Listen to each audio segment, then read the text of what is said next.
everybody, welcome back. It is the 5th of May.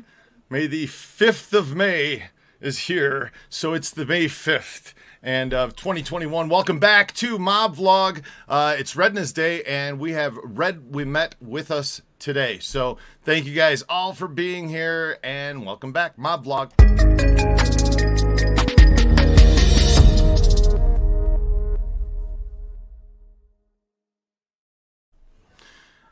Hey, Red, how are you doing today? Chipper. Chipper. Yes. Good to hear. Chipper, huh? Well, that means good. I'm doing well. Yeah, I don't think I felt chipper ever, but okay, I'll go with it. Well, you look chipper. Well, thank you very much. I guess I feel chipper in that case.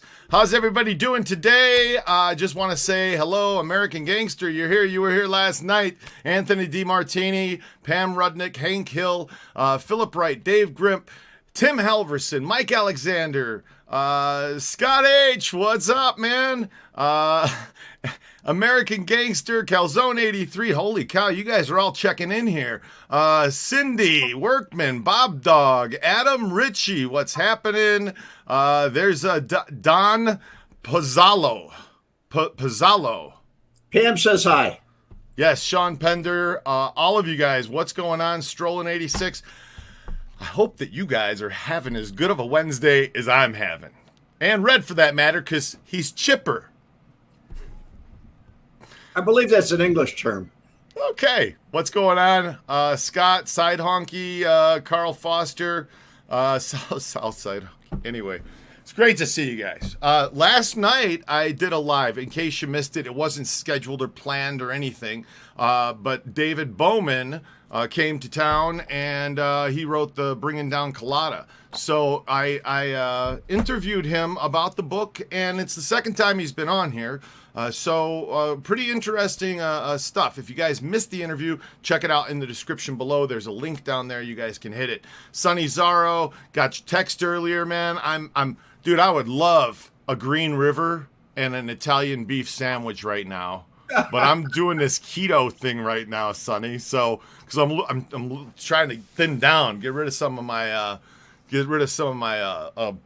extra blubber, man. It's hot in the desert. You don't want to be fat when it's hot, you know. So, anyway, yeah. Today actually, Red, by the way, it is the 15th day of the keto thing for me, and I've lost 10 pounds so far. Very good. So it's going well. So welcome, everybody. If you're just coming in, hit that like button. Smash the like button. Chain Weaver, John Allen, it is great to see you guys. Johan, Herman, sup, man? It's good to see you guys. So happy for you guys to be here today. I don't want to sit here and go on too long before we really get into things. But I was talking to Red. Said to Red last night, what the heck should we talk about? What should we talk about tomorrow besides Red's amazing shirt that he's wearing right now? I didn't wear one of the white. Everybody's like, this is the best shirt that Red's ever had on. So just wanted to pop that up there so that everybody could see that awesome shirt. Kind of, it's different. Red, it's really different. Anyway. I went to the barber, got my hair cut, figured I'd clean up for this one. Hey, there you go. All right, so Carl Foster, everybody's here. It's great. Hit the like button, guys. Please smash that like button. Happy Cinco de Mayo. Cinco de Mayo. Cinco de Mayo. Did I say Mayo? Adam the Butcher. That's right. I can't even say Cinco de Mayo. That's right. Jesus. Oh, okay. We have the Sammy Zero. What's that? Sammy Zero? Sonny Zaro. Sonny Zaro. Oh, okay. Sonny Zaro, yes. Okay, so guys, if you didn't hear, Mike Swiatek died at age 85. He passed away about a week ago, and it was in the... Let's pull this up. There you go. It was in the Gangster Report, and about a week ago, says that it's the last one of the last of last of Mohicans from Mob's golden era, is what this says. He was.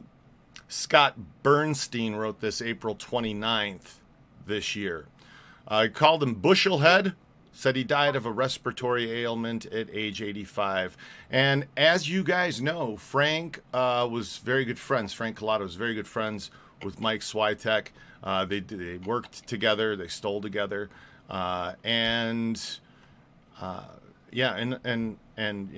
This is, they say he came up under Willie Potatoes Dodano, and that's who brought him up into the outfit. So anyway, this is what took place, and Red has a few stories, a few situations, because he did run into Mike. I think you've told one of the stories on here before, Red. Mike was a friend of mine. I only told the story about the chain. I knew he was alive, and I didn't go into anything else. Okay. So yes. We do have some pictures of Mike Swiatek. As a matter of fact, there's one in the thumbnail of this video. So there's one in the thumbnail of the video. But I have some video of Frank Cullotta telling a story about him and Mike while they were in prison together, and they were going up for their parole, and they're going for the parole, and I don't want to tell you guys the story. Let Frank tell the story. All right, but here's it's one of my favorites. I'm just gonna let this roll, and you guys enjoy the next couple of minutes, and then we'll talk a little bit more about Mike. But listen to this story, and if you guys don't know, by the way, and if you're just coming in here for the first time, Frank Cullotta's playlist. There is an entire playlist on this channel, Coffee with Cullotta, and there's 100 videos that we made together, going from number 1 to 100. You guys can breeze through them if you want to. Here it is, Frank talking about Mike. Mikey and I had about Swiatek and myself. We were in Terre Haute, Indiana, the prison Terre Haute, and we were both coming up for parole. And you got to go in front of a parole board. Well, the thing is, I was locked up 4 or 5 months before Mikey, because Mikey got shot in the same robbery we were on. So as he healed, then he went in for sentencing. So I had more time than Mikey. So we had different parole dates. Let's put it like that, parole hearings. So Mikey said, we could bug the parole room. I got a transmitter or whatever the fuck they call it. He says, you got the guy that works in there as a janitor, cleans up the offices, and when they have the parole hearing, we have our dormitories are out here, and right across the next building is where the library is, and they have him in there. I said, so what do you want me to do? He says, we'll get a book out of there, we'll hollow it out, cut the center out, we'll put this device in there, it works in an FM frequency, and we'll be able to hear them discuss your hearing when you go in the room. And I said, hey, that's good. That's a good idea. So we did it. I had the guy bring the book, put it in the bookshelf, exactly where they sat, 5, 6 people, whatever they were. And Mikey sat right across. It was just a common little walkway. And we sat in this, where cells were. And I mean, they weren't really cells. You slept in them, And we listened to it. Well, he listened to me in there because I was in the parole room with the people. And he heard them talking with me and me talking back. And then when I left out of the room, by the time I got back to him, he said, you made it. And I said, what, you heard it? He said, yeah, you made it. You made it fucking parole, man. He says, but you got 30 days, and then they're going to parole you at the halfway house. I said, beautiful. He says, and I got to go in a month. I said, did you hear that on there? He said, no. He says, but I was out of jail, so I ain't going to get credit for that. So a month later, he goes into the parole board hearing, and I'm listening to it. And then I heard the bad news. They said, we'll parole him, but he's not getting out next month. He's got 4 more months left before his time is up. So we'll parole him on such and such a date. And so when Mikey come in the room, I looked. I said, you got 4 more months you got to spend there. Well, he was very depressed. And then I tried to explain to him the reason why, and then he understood. He thought they were partial, So we bugged the parole board hearing. We genuinely did it. So that bugged the parole board hearing. Any story about a hollowed out book is going to be a good story. Leave it to Frank. Hi, everybody. Just wanted to say hi to a few people coming in here too. Cindy, Frank, Livingston. Yes. Brett's here, the Duke of Dunhurst. Yeah, Brett's in here too. It's good to see you, Calzone 83. Yes. So that was one of the stories that Frank told, and now I'm going to show you guys another clip of this of Frank telling a story. And it was a great question that was asked when we were doing the Q&A with Frank, and I would sit down and ask him, go through everything you guys were sending in. So he told a story, and now I guess I can tell this because I'm able to tell this now. So wasn't able to tell you guys this part before because I don't want to say it publicly. But Frank told a story about committing a car bombing in Chicago.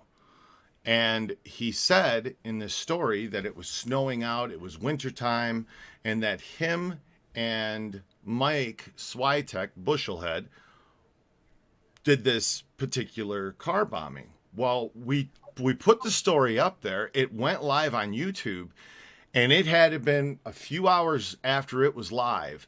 Frank called me, and he said to me, I'm going to tell you this in a second. Let me first play this clip. Everybody, the question was, how did you guys cover your tracks in the snow if you were laying this car bomb?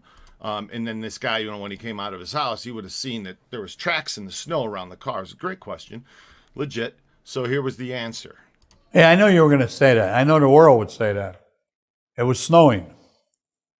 Well, after, of course, you're going one door, and I believe Mikey went in the passenger's door because when the guy got in his car in the morning, he would go on the driver's side. He didn't walk around his car. And we knew that from a couple days earlier when we laid on the house to watch the guy go to his car.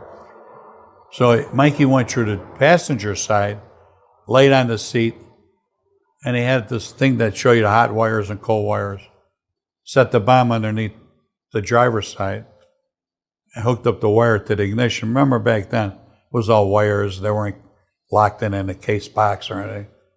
And tested what wire was cold at the time and what wire would get hot as soon as you turned the ignition on.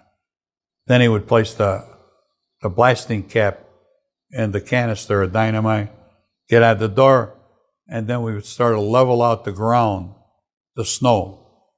And we had like some kind of a broom, swept it around. And we knew we had an hour and the snow would still come down and cover up mostly anything that was there. And then we went around to the side of the building, over to the street. We had the car on the opposite street and took off. And that's how we did it.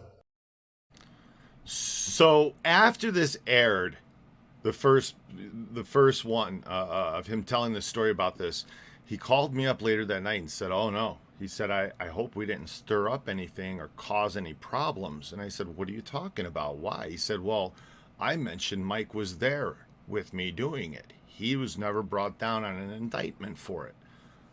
Holy shit. I said, well, we could take it down off of YouTube, maybe it's already out there. I mean, it's already been seen and heard and, so anyway, yeah, that was something that Frank was kind of concerned about when he told that story. Just wasn't really thinking about, all the logistics of, what went on. So anyway, that was Frank talking about Mike Swiatek, and that was a picture you saw in that first video was at his wedding. And there's one other photo. It's in another video where Mike's reaching into Frank's pocket. And, all the groomsmen. And I said to Frank, what's he doing in that picture? He's reaching across, two guys into Frank's jacket and putting his hand inside. Oh, he was pretending like he was picking my pocket, is what Frank told me. So anyway, Hey guys, good to see you in here. We're going to open this up take some questions for Red. Red has a couple of stories that he is going to tell also about More stories than you have time for. Mike Swiatek. Eric Epstein. Adam, are you entering a wet t-shirt contest with that shirt? Wouldn't you like to know, Eric? This guy's obsessed with underwear and everything. This guy's just, Eric's got a weird fetish or something. But anyhow, okay, so Red, the story, we've heard the story. Maybe some of you guys haven't heard the story about the big nugget necklace that Mike Swiatek had. Yeah. Before I go into that, I want to tell you, I did a video on years ago, 2016, on Mikey, and I thought he was gone. I didn't think he was alive anymore. So I made the same mistake. But a very funny story was Joey Lombardo was going down to Miami. And Mike had this big, it was a necklace, but it was gold nuggets that it hung down around his neck. And he had a big gold medallion that was about the size of a campaign button. And it was a Mexican medallion. And so Joey borrowed it. He said, I want to impress the girls. Mike gave it to him, no problem. And weeks later, when Joey came back, everybody kept coming to me and asking me or telling me, they were laughing about it because Mike was afraid to ask for his chain back.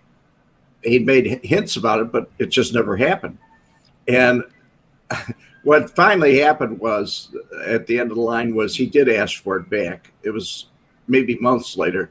And he said, could I have my chain back? And Joey said, yeah. And he reached in his sport jacket pocket, and he pulled out a little tiny chain with a St. Christopher medal on it.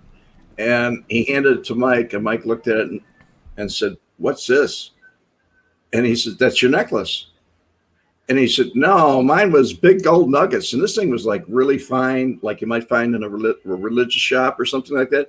And he said, this isn't my necklace. And he said, oh, yeah, it's your necklace. It's your necklace for sure. So Joey just, looked the other way and didn't pay any attention to it. Mike says, well, mine was big. It had gold nuggets on it and everything else. And Joey turned around and looked at him and said, you know something? The salt water must have melted it. It just must have melted it away. And the idea behind this whole thing was he was telling Mike and other people not to flash in the neighborhood. No heavy gold, no big cars, that sort of thing. So that was an object lesson, but Mike didn't take it very well, I'll tell you that much.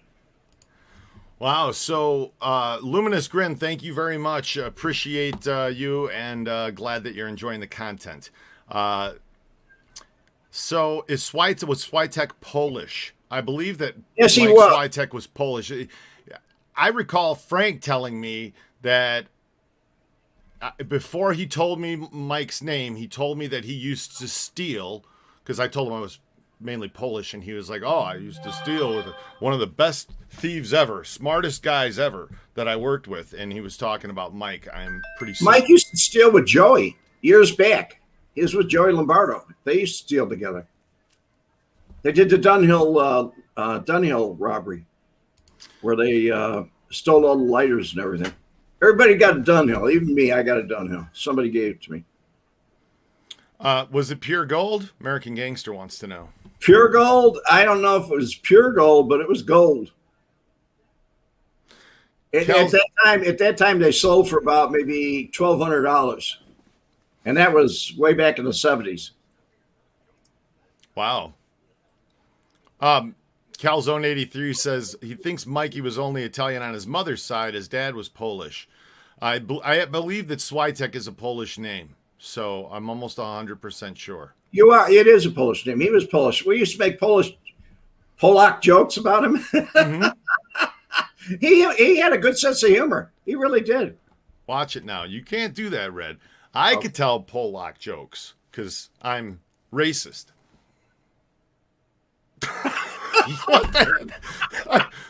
Well, honest Red's enough, just sitting going, what the hell is he talking? Because I'm Polish. honest enough to admit it, I'm lying. Unbelievable. Red's just sitting there going, what the hell is this guy talking about? Joke, a gold nugget walks into the bar. The bartender says, hey, you, get out of here. Good one, man in the moon. Wow. So go ahead. Back to Mikey, how else you knew Mikey, please. If I have to remember Mikey in any way, I'll always remember him as a demolition expert. This guy was a demolition expert. One of the jobs that he did, there was a Puerto Rican tavern right next to Jimmy Cozo's property, which is now called the Compound. And he torched it and burned it for Jimmy Cozo or Joey Lombardo, whoever, because we all used to hang out there. And the guy had insurance and he rebuilt it. He actually rebuilt this place. And so I get a call from Jimmy Cozo, and he told me, he said, you wouldn't believe it. He said, last night I was sitting in my reclining chair in my living room and I fell asleep. About 4 a.m. I woke up, and he said, my chair, my reclining chair, was like 4 feet off the ground. He said the explosion was outrageous. And I said, what happened? He said, the Puerto Rican tavern. And he said, come on over and take a look at it. So I did. What had happened, it was explained to me later. What had happened was he went downstairs in the basement, broke into the tavern, went downstairs in the basement. When they reopened, they only had a 2 o'clock license. So he went down the basement and kicked the gas meter. And when he did, it was leaking when he kicked it. He kicked it hard enough so it would leak. Well, it was a 4-story building. And so before he did this, he turned out every pilot light in the building except the top floor. Gas always goes to the bottom because it's heavy. So it built up inside. The windows were shut and everything. It built up inside the building till it got to the top. When it got to the top, it ignited. The roof went up in the air. It stayed intact. The roof went up in the air. The walls imploded and the roof came down. Everything wound up in the basement, maybe 1 story high, but not one brick landed on the sidewalk. It was all on the property. Then Jimmy made a deal with the guy, and he got the property for cheap and built the swimming pool there. That's where the swimming pool is, in the compound. He built a big wall all the way around it then, brick wall. Wow. So, hey, Tedford Von Patriot, thank you, brother. Appreciate your contribution and supporting the channel. Really do. Chain Weaver, American Gangster. He posted something here. You hear the Polish firing squad? Did you hear about the Polish firing squad? They stood in a circle. Okay. Sorry, American Gangster. That was funny. All right, so I had to read that. So how else, Red? What else with Mike? Tell us another story. Oh, there were dozens of them. Probably the best one, other than that I really liked, I got a kick out of it, was Jimmy Cozo had a laundromat there. And the laundromat had gas dryers. And the pool had a gas heater on it. So the gas company could never figure out, they would turn around the meter or take the meter off. And they kept the meter on the inside, so nobody ever knew where it was. It was locked up, kind of. And so they never got caught with it. But finally, the district of People's Gas saw that there was a major problem, and they discovered where it was. So they sent out a crew. These guys were carrying shotguns, and everybody's sitting around watching them, and they dig a hole, and they cut the gas main off that goes to Cozo's place. So that meant that there would be no gas in his apartments or in the swimming pool or in his laundromat. And these guys are brushing off their hands. They think they really did something. And they filled it all back in. After they did it, they backfilled it and put it all back together. And the city had to come to put asphalt over it. So they drive away. It's about maybe 4:30, 5 o'clock at night. and the asphalt company isn't coming, or the city isn't coming till the morning. All of a sudden, bang, a backhoe comes out, and they go digging away, and sure enough, they put the thing all back together like it was originally. They cover it all up. They get out there with brooms and sweep it down real nice and everything. The city came and put the asphalt back over it, and it was just like it was in the beginning. And I just looked at it and said, wow, I don't know how these guys got away from it. But People's Gas was afraid. They had several men with shotguns standing by while they were doing the work. Gary Mushinsky says, you know the address of Kozo's compound? I know the address across the street was 631 North Racine. So the compound would have been across North the street. Racine Avenue, Chicago, right? Right. Okay, I just want to make sure that let's do this. There was an exit to get off on Racine right at the expressway. Yeah, there it is. That's the exit. This is it right here. I believe that's it. Well, that's Phil Amato's place, his father-in-law. The other place is Jimmy's. Okay, so jump down in there.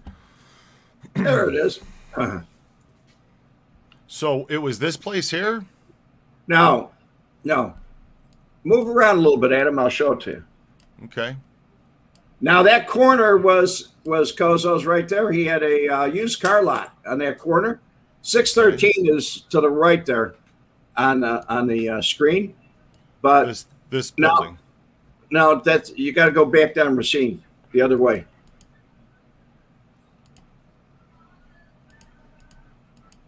Whoops. Keep going. No. Back down Racine, guy. Oh, keep going this way? Yes. Okay. You want to go south on Racine. What number are you at right now? 633 North Racine. Okay, you got to go the other way. I'm sorry.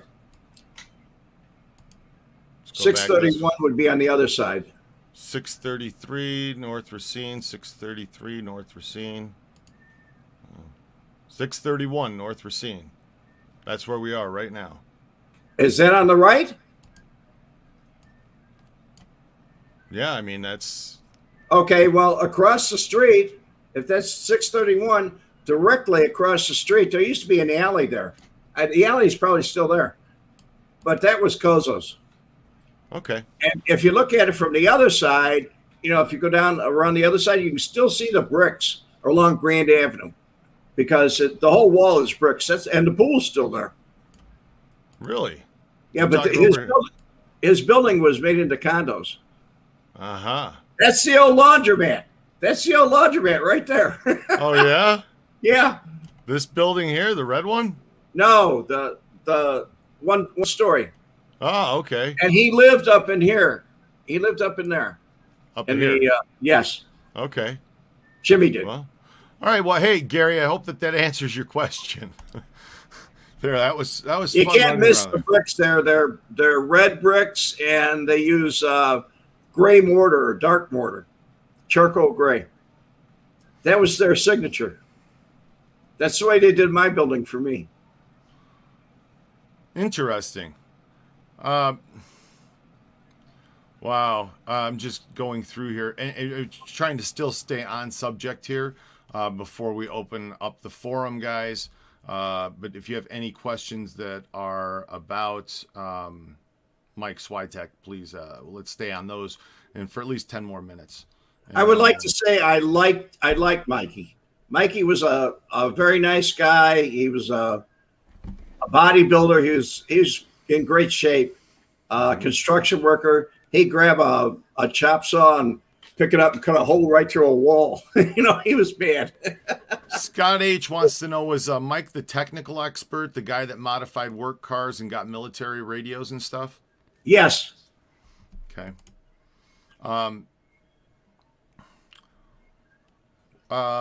He was also arrested in 1985, I believe, for John Mazzola from the ATF, who I met later, was working undercover, and he got in on an altered weapon, and they got him with cocaine. I guess a kilo of cocaine and some other things. And Jimmy DeLorto, who worked with me on the Three Little Boys, he's the one that helped jumpstart that case.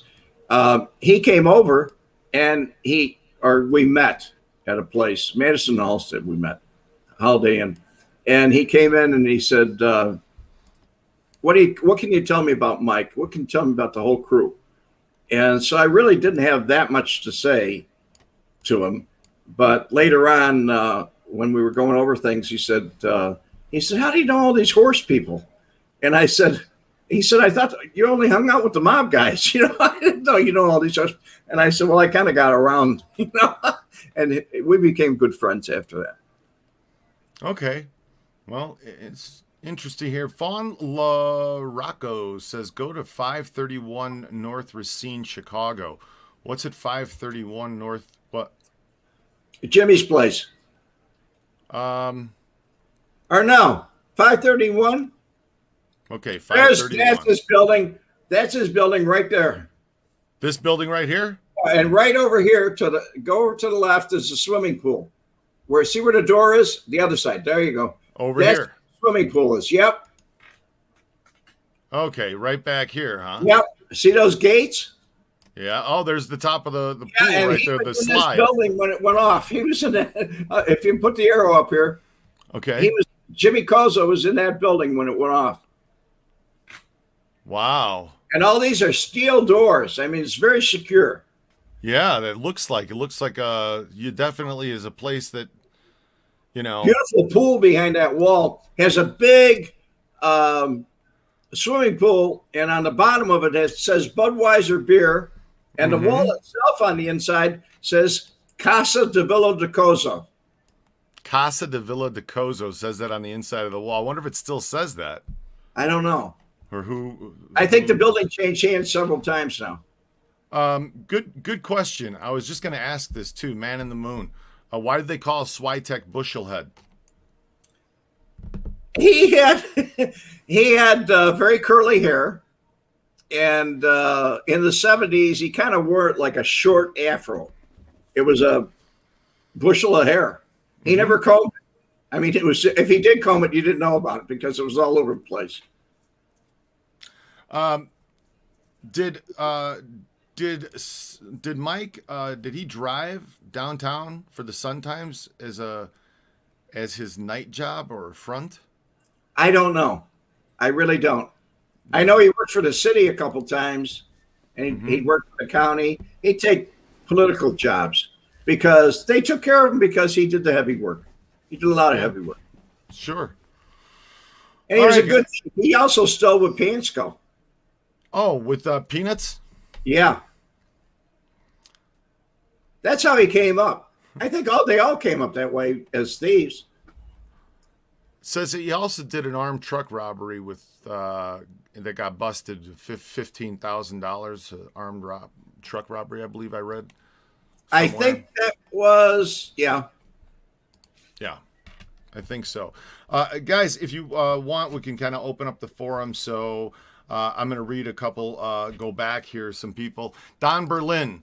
Want me to touch on the Marlboro Diamond heist and its recovery in London. And the brief background about it, Jerry Jerome Scalise is a Chicago mobster high-ranking of the outfit. I'm guessing he was involved with this. Yes, he was. Red, what do you know? What do I know? Yeah. I saw the Marlboro Diamond. I did a bedtime story about it a long time ago. And a lot of people had speculations. It was never recovered. I actually called Lloyd's of London about it because I thought maybe there'd be a reward for it. But the case is closed. They paid it out. They don't even care anymore. But instead of being cut up and sent away, it was actually they robbed it in London at a jeweler. And they postmarked it, put it in a package to one of them sisters in New York. And she didn't even open it and forwarded it out to Las Vegas. And when she did, they took it down to San Diego. It was so big, they were thinking about cutting it up. But there's a lot of waste when you cut a big diamond like that up. there's a lot of waste, and it wouldn't have been worth that much. So it went on a private auction, and this multi-billionaire that lives in Palm Beach bought it. And I got to see it once, and I didn't even know what it was when I saw it. I didn't know it came from Chicago or anything else. I didn't pay attention to that. I didn't even know it was stolen, right? But the guy kept it in a vault, and I went back, and there was some controversy over it. And some people said I never saw it, and some people said, I believe Tony's son, who's deceased now, said that it was actually cut up, and I didn't know what I was talking about. But it is intact. It was last time I saw it, so that was only, 8 years ago, 9 years ago? It's interesting. I gotta look into research a little bit more, as that sounds like a really interesting. It's a big diamond, man. It's topic, a big, man. Yeah. And it's surrounded with diamonds all the way around it. It's in a gold pendant, that you wear around your neck. Safan La Rocco said 1208 West Race is the pool. 1208 West Racine, I'm going to guess, is what. Yes. What they're talking here. So let's take a look. This is it. 1208 West Racine. I do not know what this means. I don't know what this means, right? Because I don't know where the pools are or where anything. That's the viaduct. That's the viaduct. On the other side of that was a bad neighborhood. Oh yeah. Oh yeah. So I don't know, Fawn, what you mean by that. So 531 was the laundromat building with the ugly bricks. Fawn. All right, we'll look around here a second. 531. If you had an aerial shot where you could go down over that compound, it'd be great. 531 North Racine. I'm sorry. I'm gonna guess it's North Racine, right? Yes. Okay. It would have been right across 631, right across the street. 531 North Racine. This is where you said that the pool is. Keep going right? down. Keep going down.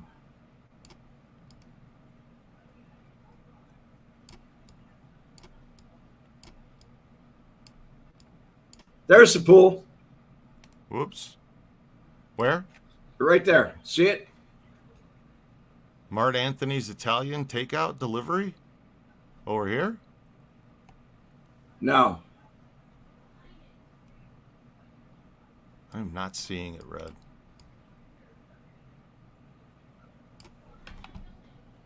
I know part of it's on Grand Avenue. Part of it's on Grand Avenue? Right. So Grand in Racine's right here, Red. Okay.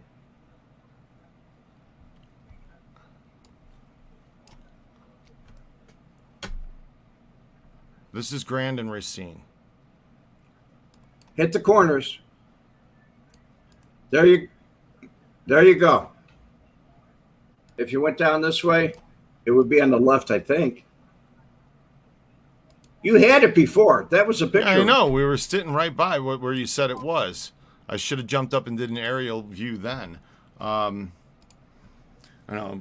just saw a pool. Yeah, I did too, Bruce City. It brought back memories to me because I hadn't seen it in so long. There was a social club there on the corner, too. Everybody used to go to that social club, hang out there. Let me just go back in my... No, it won't. That might have been at Grand and May. Grand and May. Grand and May. Hey, Eric Epstein wants to know, do you have any encounters with Bob Cooley? Never. How about Mike Magnifici? Nope. Mike Mags? No? No. Okay. Hey, Red's ass, thanks. I would have been toast if they had found me out. Yeah, I probably would have. I would have been out on the desert, stuck out on the desert and tortured. Mike Randolph, hello. You wanted to know about Bastone Brothers. Do you know anything about that, Red? No, I don't. Okay. That's up in Milwaukee. 2 Iron. Red, the other day you said Mikey was in on the killing of Tony and Mike. Yes, he was. He was one of the people that was there. Schweiss was talking to me about it. Okay. He was one of the people that was there. And him and Tony were good friends. They were very good friends. Yeah. But when you're told to do something, you got to do it.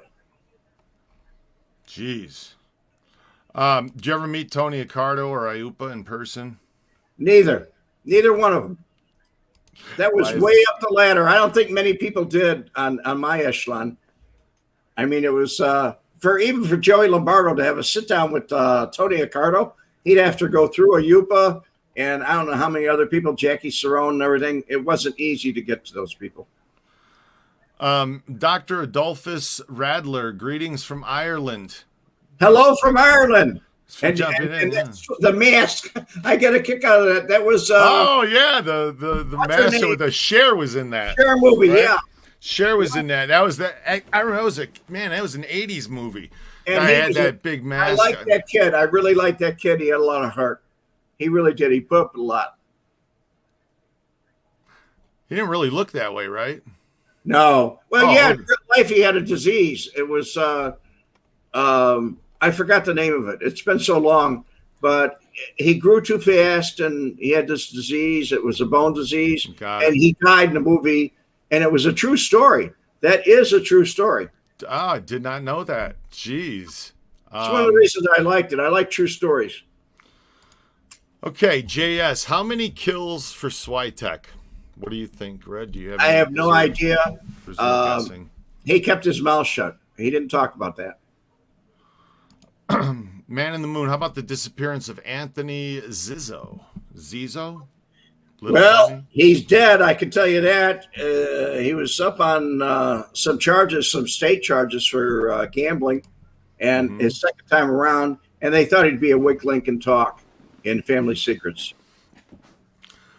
Thank you, Brett. Rocky Dennis, and it was elephantitis that he had.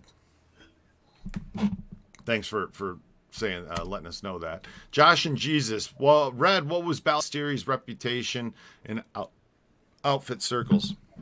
I really wouldn't know because we didn't talk about him. Okay.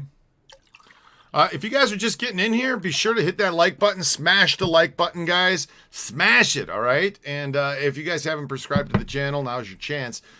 Be sure to subscribe and hit the little bell and get the notifications and all of that. If you're new, subscribe. If you're a regular, just hit that like button. There you go. And I am. We're gonna go back to this. North Racine 1208 North Racine in Chicago, and okay, this is where we were, right? 12. This is whole nother thing.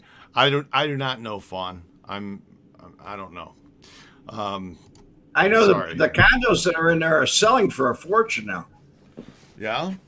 And one of the Kozo daughters is still alive, and she kind of takes care of it. So Philip Wright, is it true the term 86 comes from Las Vegas gangsters taking bodies 80 miles out to the county line and putting them 6 feet under? I heard 86th was 8 miles out and 6 miles down. I've heard it both ways, okay, 80 and 6. But that's from my understanding, that is what it is. And during the mob tour, we do say that. It's in the script on the tour. And I actually said that to some people one time, said it to somebody, and they said they had never heard of that term being used to get rid of a person. Like, you're 86th from the bar, for instance, right? That means get them out. Right. If somebody's 86, that means they can't come in, all right? We used to 86 a lot of people. That means don't come back. But this guy said the only time he had heard it, and he's an engineer, is when they were working on ideas and they go, 86 that, project, or 86 that idea. It became a cliche. just kind of started as something. That, So where it started from was in Vegas, but it became a cliche in New York, in Detroit, every place. It became a cliche. 86, that idea. Get rid of the idea, bury it. sure. So you did meet Mad Sam. Sopranos fan wants to know. Yes, I did.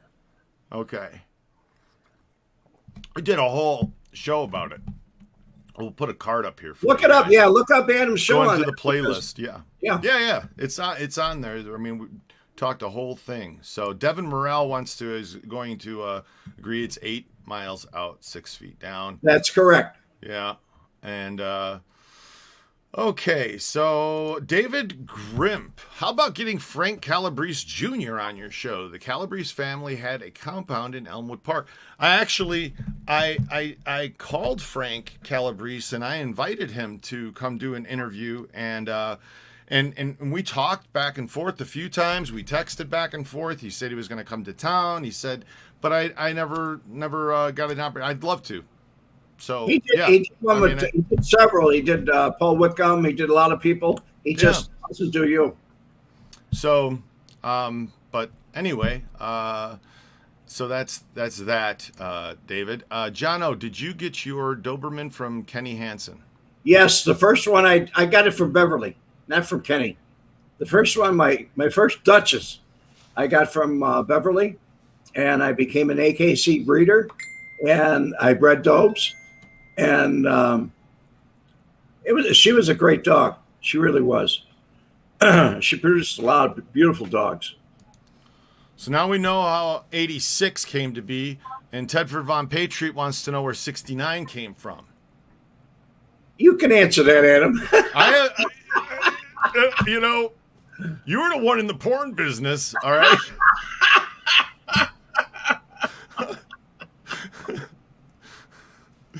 Just read that Johnny No-No's DeFranzo had good reasons to whack Zizzo. Does this sound reasonable? Zizzo, Tony Zizzo. Zizzo, thanks. The butcher added again.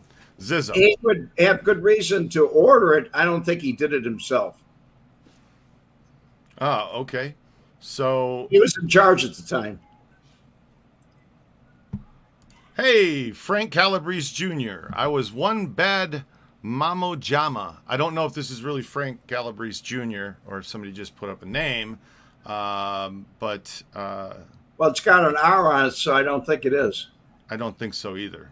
So many people have monikers, they don't use their real names. I know, and you can just change your name anyway. So it's yeah. Eric Epstein, where was your adult bookstore? 1345 North Wells. There you go. That thing of ours wants to know any chance. Pick it up if you can, Adam. You should see it. It's beautiful now. Sure. That thing of ours, any chance of an interview with Tony Spilatro's son? Absolutely not. No. Can't happen. He's not around anymore. Okay. He passed. All right. So, all right. What do you want me to pop up here? 1345 Wells. Okay. 1345 North Wells? Yes. Okay. Let's pop up 1345 North Wells and share that on over there. This is Chicago. Let's let it build in. And for any of you people that saw the news clips on it that I have on my Facebook page, it's a lot different now. It really is.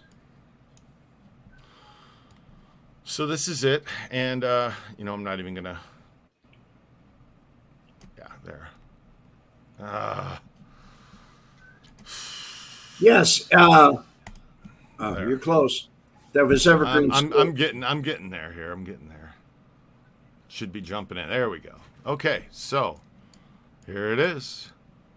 That was the place. Yes, this is that place right now. What's the name of it? It's really elegant. Cheval. Yes. Now that's my building in the back. Okay. And this is the city street out here. The beef stand used to be over, to there, and it right came here where the sign was. It came about to the edge of the white car, the beef stand, and so it left a driveway going back. And this was it, Irvme? That used to be the Over 21 bookstore. Okay, that wasn't yours. No, that was owned by Okay. Cleveland, Reuben Sturman. Got And he gave it to Paula Lawrence because he was indicted, and she wouldn't give it back. She kept Capital News too. Wow. So there you go. That's where it is. It's all So, changed. Yes. Even the fire escape in the back. They cut my apartment up in the back above the bookstore, and you can see where I went up another story. I had, it used to be a V roof like this, and I built up and I put those windows in. That's my bedroom on the top where those two windows are. And you can see the fire escapes. They made studio apartments out of the thing. They're like $1,800 a month. Wow.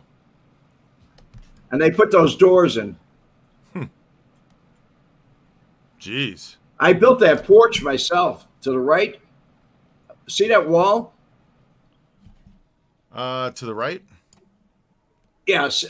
Yeah. See the porch in the back? Yeah. I own that building too, 1343. I built that porch myself. Oh. Two other guys helped me do it. It was in January. Wow. We had a break from the heat or snow. We had a heat wave. It was like 60 degrees out, and I said, let's do it. Yeah. That building was built in 1897. I don't know what you mean by this, Man on the Moon, but Adam, are you able to put up the site of Tony Spilatro's burial site to show what it looks like now? No. I'm Faces of the Forgotten has it. No, I'm guessing, Man on the Moon, that you're talking about the cemetery. Right.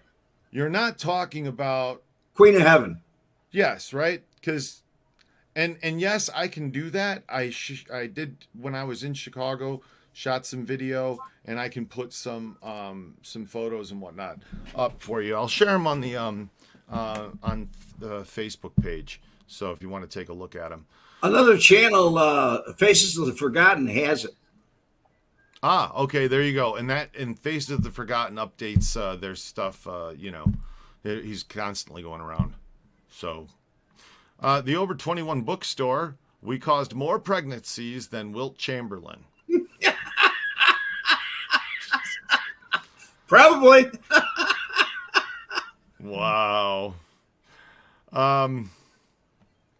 Philip Wright. So, we got the answer, Red. The fastest speed you can have sex is 68. Because at 69, you have to stop and do a U-turn.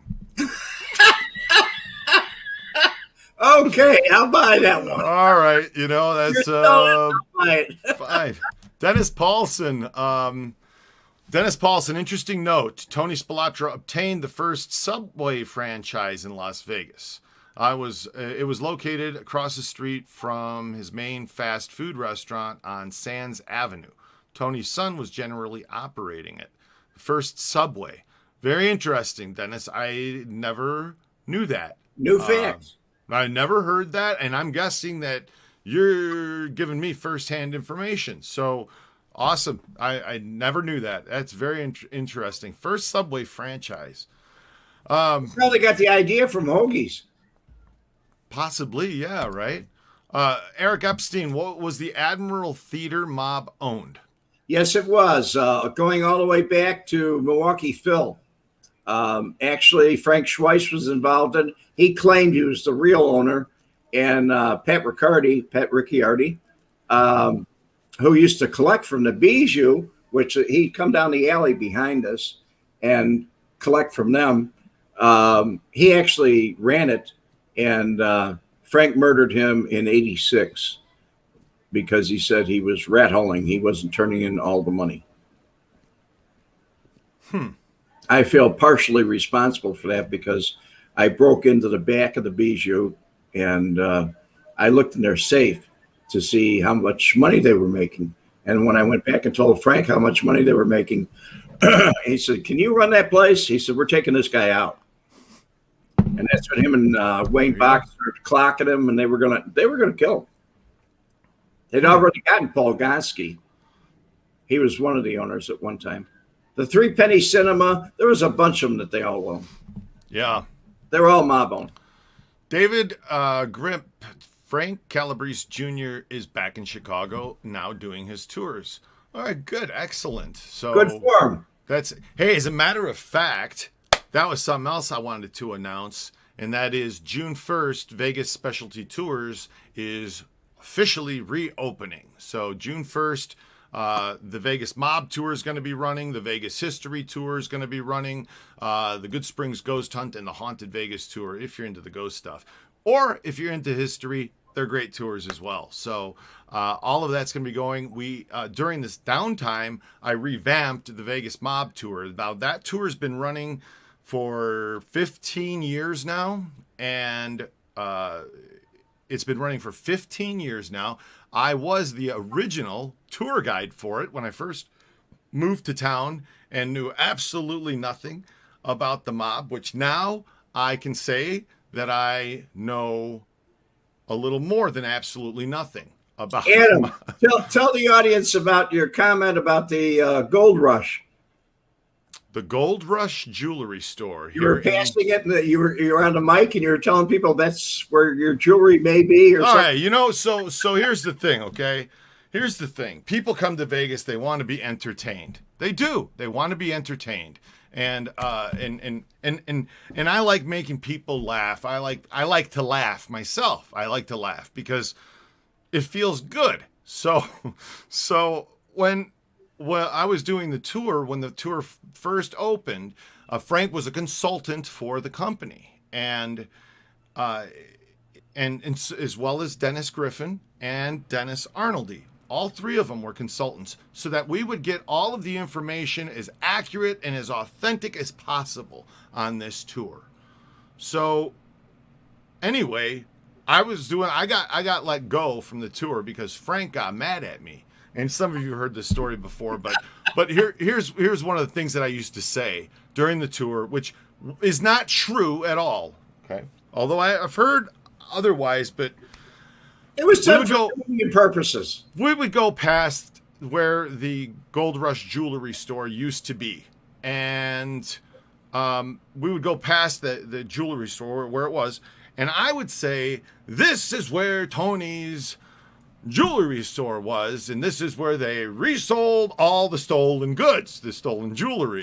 And his motto at the store was, "If you like buying it the first time, you're gonna love buying it the second time." Anyway, Frank's just like getting mad, upset more because they never. He told me they never sold stolen goods there. It'd be stupid to do that. It's too hot. They brought stuff in from Chicago on what's it called? They brought it in, and then when you sell it, then you get paid commission. Consignment. Thank you. Yeah. Consignment. So that's what he said would happen. And anyhow, that's what we've been working on the tours and updating them, and we put some footage that's not been seen, not been shown, of Frank telling a few stories in the video that plays while you're watching going along on the tour, photos and videos and whatnot that accompany the tour. And we had a fantastic tour guide who unfortunately passed away a few months back, Bobby Lucetti. Great guy.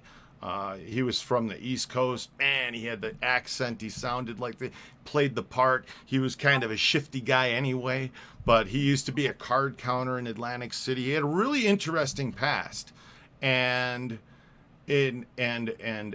of course, I'm going to be doing some of the tours when we first get started, but I think that we have a fantastic person that may end up working with us. So it's gonna be a lot of fun getting things back open and go. I know I'm ready to get back to it and start having some normalcy in life. So, and I'm sure a lot of other people are too.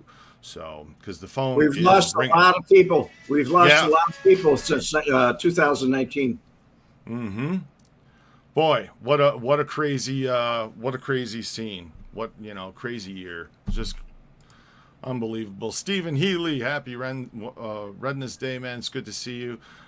Did you know that Tony put a hit on Frankie. Hold on. I'm sorry, Anton. Let me read this. Red, did you know that Tony had put a hit out on Frankie? When you told Tony you were a federal contact or informant, I'm just as surprised as friends you had no fear, especially since you weren't a made man. No, I didn't know about it. I didn't know anything that was going on in Las Vegas. Tony and I never talked about things like that. We never talked about any type of mob business or anything. We talked about just other stuff, that was going on in the news. Mainly, Tony liked to talk about women, his conquests, as we sit back and drink some scotch. Nice. Man in the Moon was Tony Spilotro, a.k.a. Tony Stewart, at Circus Circus. Yes, his first jewelry store was at Circus Circus, and it was called Anthony Stewart Limited. So that's, and then when they I guess there was some problems there, and he was asked to leave Circus Circus. If I'm not mistaken, Jay Sarno was like, "Hey, you got connections to organized crime. You can't be in here." And then he opened up the Gold Rush, which was right next to the Golden Steer. In between, it's a parking lot, but that's where the Gold Rush used to sit. So Scott H. in Florida and Georgia, everything is back open, no mask requirements. Fantastic. That's what that's what we're hoping for here in Las Vegas soon, because things need to reopen, and shows are starting to open, though. A lot of things are starting to happen. They finished the tunnel project over at the convention center in town, so it's pretty damn interesting what's going to happen. Adam, I wanted to say something to you. It was a famous cliche. I don't know if it was in Las Vegas, but I'm thinking as I look around, it was a famous cliche to say, we'll make a parking lot out of that place. Because they would tear it or blow it up, fire it, and firebomb it, or do something. They'd make a parking lot out of it. Literally. Yeah. That happened. And I see a lot of these places that are parking lots now. It brings to my mind, Yeah, that's what's happening. I hate to say it, but just everything eventually, is gone, including us. We're going someday. One day. Anyhow, hey, not today. It's Rednesday. So Luminous Grin, not in Minnesota. No, I have heard that is still pretty closed up in Michigan. Pretty crazy up there too. Yeah. Stewart was Nancy Spilotro's maiden name. That's correct, Pam. It was Nancy. Hi, Pam. How you doing? Nice to see you today, Pam. Any regrets from your life in Chicago? We're going to end with that one. Regrets. Yeah, I got a few, but not with the people that I was working with, no. They're personal regrets. Yeah. Like I did a story on Tommy that I put him down in the sewer and our catch basin. I regret that. I regret a lot of things, but they're not monumental. I didn't get anybody killed or do anything like that myself. So right. Okay. So and I think that answers that question. Hey guys, it has been awesome today. We went over a couple of minutes here, but thank you guys for hanging out. If you missed David Bowman's interview, go in the description and check it out. It's a great interview. It's a great interview. I like it. Hit the like button, and it's. I think David was a little nervous the first time he had him on here, and had a lot of weird feedback. But check out the interview. It's good. So really good. Anyway, Dazzling Urbanite, hey, thank you very much. Appreciate you throwing a little support our way. I really do appreciate it. That's very, very nice of you guys. So you're very welcome. Man on the Moon, glad you had a good time. See you later, Scott. Luminous Grin. It's been fun, but guys, every great thing must come to an end. So have a great day, guys. Thank you, Red. You're welcome. Thanks for watching Mob Vlog.